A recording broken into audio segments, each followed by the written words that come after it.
Hello guys, what is happening and welcome down to a brand new video right here on Adventure Collect. So today I'm going to be taking a closer look at the gallery figures right behind me, and this is the first in a brand new series because we're going to be doing this individually, taking a closer look at them, telling you a little bit about them and also sharing a bit of a backstory about them as well. But before we get started, can I just say, loving this, absolutely loving it. I got it off Amazon, around about £26. If you love the Avengers, it's an absolute must, it really is. And it's so comfortable, it really is. Anyway, that's not why you tuned in.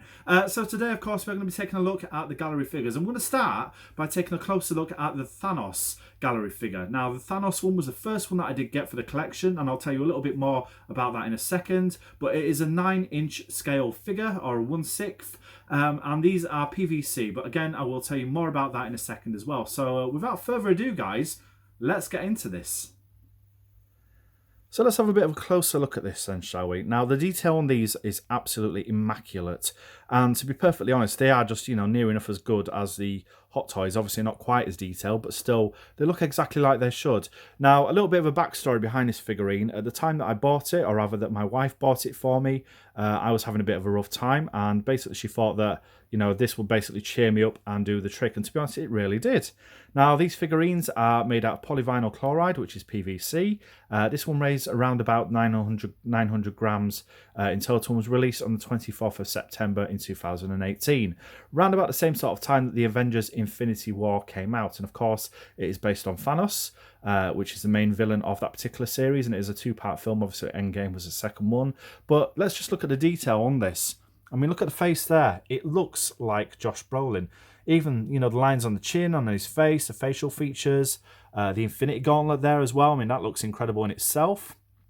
Lines on his arms. Even his suit is textured as well and very, very vibrant in colour.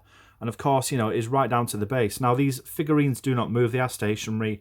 And obviously they are, sort of mounted on there permanently, so you can't actually move any of the arms and legs. But, that being the fact they are hand-painted, very, very high quality, usually cost between about £40 to £60 upwards to start with. But, I mean, for what you're paying, I'd say that's worth the money, personally. I really would. I mean, it looks incredible. Just look at that. Look at his arms there. All the muscle tone there. The tone in his legs. The tone on his boots. And the tone on the base. I mean, it all looks absolutely fantastic. They've really done a great job of kind of capturing Thanos there as well, and bringing the character to life. Now, this is the first of many videos here to come about my gallery figures, so do stay tuned. But there you go, that's a little bit of a closer look at the Thanos Marvel gallery figure. So there you go, guys. That's just the first look at the many different figurines we're going to be taking a look at throughout this series. And that, is officially the first one that actually sparked the interest, that started the collection and really sort of moved me away from Funko Pops, which originally I was collecting. Now, as you can see behind me, I do have another full collection right there. So there will be another video at a later date kind of exploring that, showing you a little bit more about those and obviously what I do have. So do make sure that you do subscribe to avoid missing out on that. But yeah, gallery figures are fantastic additions to your collection.